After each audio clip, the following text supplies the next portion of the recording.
Hey guys, welcome back to my YouTube channel. और मैं ऐसा करता हूं कि आप सभी ठीक होंगे। तो फिर गाइस, आज हम देखने वाले हैं अष्टफल के उपसंयोजक यौगिकों में डी ऑर्बिटल का विस्फोटन, है ना।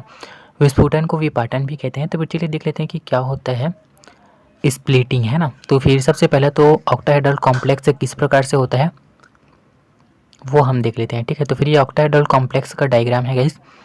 ये जो है धातु आयन है, ठीक है, धातु आयन है। और इसको केंद्रीय धातु आयन भी कहते हैं क्योंकि ये सेंटर में होता है, ठीक है। केंद्र में होने के कारण इसे केंद्रीय धातु आयन भी कहते हैं। और इसको जो है 6 लिगेंड जो है घेर के रखता है। देख लीजिए, ये जो एल मैंने बनाया है ये सभी जो है लिगेंड्स हैं, ठीक है।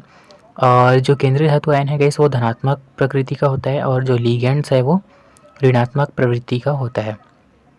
और ये जो लिगेंड्स है गाइस वो एक्स वाई जेड, है ना, एक्स वाई जेड तीनों एक्सिस पर जो है व्यवस्थित रहते हैं, ठीक है। तो फिर ये हो गया हमारा ऑक्टाहेड्रल कॉम्प्लेक्स कैसा होता है वो हमने थोड़ा सा बेसिक हमने जान लिया, ठीक है। अब चलिए नोट्स की तरफ आते हैं, है ना, जो हमारा मेन है। तो फिर अष्टफल के उपसंयोजक यौगिकों में धातु आयन, है ना, Mn+ अष्टफलक के केंद्र पर तथा लिगेंड्स उसे घेरे हुए सभी किनारों पर होते हैं, ठीक है गाइस। जो कि अभी हमने डायग्राम यहाँ पर दिखा उसी को ही जस्ट हमने यहाँ पर एक्सप्लेन किया है कि ऑक्टाहेड्रल कॉम्प्लेक्स किस प्रकार से होता है, ठीक है। तो फिर इसमें कोई कठिनाई वाली बात नहीं है, आप लोग लिख लेंगे। अब देखते हैं, जब लिगेंड्स केंद्रीय धातु आयन की ओर जाते हैं अपने ऋणात्मक सिरे के द्वारा, तब जो है धातु आयन के डी ऑर्बिटल में इलेक्ट्रॉन प्रतिकर्षित होते हैं। अब ये जो लिगेंड्स है गाइस ये जो है कॉम्प्लेक्स बनाने के लिए केंद्रीय धातु आयन की ओर जाएंगे और ये जो है अपनी ऋणात्मक सिरे के द्वारा जो है इधर केंद्रीय धातु आयन की ओर गमन करेंगे, ठीक है। तो फिर जो केंद्रीय धातु आयन है गाइस उसके डी ऑर्बिटल में जो इलेक्ट्रॉन रहेंगे उनके मध्य जो है प्रतिकर्षण होने लगता है, ठीक है। जब ये लिगेंड्स केंद्रीय धातु आयन की ओर जाते हैं तो फिर इनके केंद्रीय धातु आयन के डी ऑर्बिटल में जो इलेक्ट्रॉन रहेंगे उनके बीच जो है प्रतिकर्षण होने लगता है, ठीक है। तो फिर समझ में आ गया। अब चलिए देखते हैं आगे। देखते हैं प्रतिकर्षण के कारण पांचों डी ऑर्बिटल में एनर्जी की वृद्धि हो जाती है, ठीक है गाइस। जो डी ऑर्बिटल है उनमें इलेक्ट्रॉनों के मध्य प्रतिकर्षण होता है जिसके कारण एनर्जी में जो है वृद्धि हो जाता है। अब देखिएगा इस एनर्जी में जब वृद्धि होता है तो फिर जो डी ऑर्बिटल हैं वो 2 पार्ट्स में जो है डिवाइड हो जाते हैं। पहला जो है वो T2g और दूसरा है जो है EG, ठीक है। तो फिर डायग्राम में एक बार दिखा देता हूँ आप लोगों को। यहाँ पर डायग्राम देख लीजिए।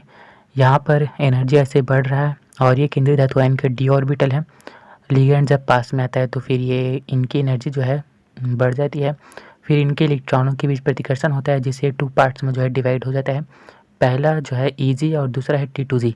ध्यान देने वाली बात यह है कि ऑक्टाहेड्रल कॉम्प्लेक्स में जो है EG जो है वो ऊपर जाता है और T2g जो है नीचे आता है, ठीक है।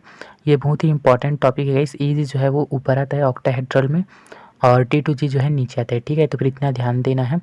यहाँ का जो ये जो ऑर्बिटल है गाइस ये जो है उच्च ऊर्जा वाले ऑर्बिटल है और ये जो ऑर्बिटल है वो निम्न ऊर्जा वाले ऑर्बिटल है, ठीक है। यहाँ ऑर्बिटल जो है dx² - y² आएगा और dz² आएगा, ठीक है। और यहाँ पर जो है dxy और dyz और dzx ऑर्बिटल जो है यहाँ पे आएंगे, ठीक है। तो फिर इस प्रकार से होता है डी ऑर्बिटल का विपाटन, ठीक है। तो फिर ये डायग्राम जो है आप लोगों को बनाना है। अब चलिए नोट्स की ओर आ जाते हैं हम लोग। तो फिर देखते हैं T2g, है ना, T2g में इतना ऑर्बिटल आता है। तो फिर T2g ऑर्बिटल की अपेक्षा EG ऑर्बिटल में इलेक्ट्रॉनों का प्रतिकर्षण अधिक होता है, ठीक है गाइस। जो T2g में जो ये ऑर्बिटल है ना, इनमें जो है इन कक्षक में जो इलेक्ट्रॉन रहेंगे उनके बीच प्रतिकर्षण जो है कम रहेगा, ठीक है। और जो EG ऑर्बिटल है गाइस उनके कक्षक में जो इलेक्ट्रॉन रहेंगे उनके मध्य जो प्रतिकर्षण रहेगा वो अधिक रहेगा, ठीक है। समझ में आ गया। इस वाले ऑर्बिटल में इलेक्ट्रॉनों का प्रतिकर्षण कम रहेगा और इस वाले ऑर्बिटल में जो है इलेक्ट्रॉनों का प्रतिकर्षण अधिक रहेगा। अब देखते हैं आगे। dxy, dyz, dzx ऑर्बिटल कम लिगेंड प्रतिकर्षण क्षेत्र में होंगे तथा 2 ऑर्बिटल अधिक प्रतिकर्षण क्षेत्र में होंगे। अब ये जो T2g वाला जो ऑर्बिटल है ये इतना है ना, ये जो है कम लिगेंड प्रतिकर्षण क्षेत्र में रहेंगे, ठीक है। यानी कि लिगेंड का प्रभाव जो है इनमें कम पड़ेगा, ठीक है। तथा 2 ऑर्बिटल यानी कि dx² - y² और dz² जो है अधिक प्रतिकर्षण क्षेत्र में रहेंगे, ठीक है।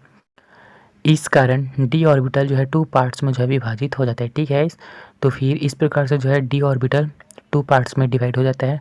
पहला जो कि मैंने पहले ही आप लोगों को बता दिया है Eg और दूसरा T2G, ठीक है। अब देखते हैं T2G निम्न ऊर्जा समूह तथा Eg उच्च ऊर्जा समूह वाला होता है, जो कि मैंने पहले ही आप लोगों को बता दिया है।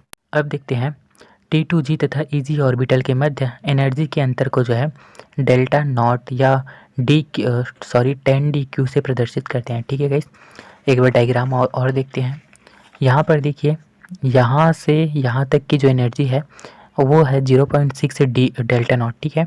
और यहाँ से यहाँ तक की जो एनर्जी है वो 0.4 डेल्टा नॉट है, ठीक है। और यहाँ से यहाँ तक की जो एनर्जी है गाइस उसको डेल्टा नॉट या फिर जो है 10dq से जो है हम शो करते हैं, ठीक है।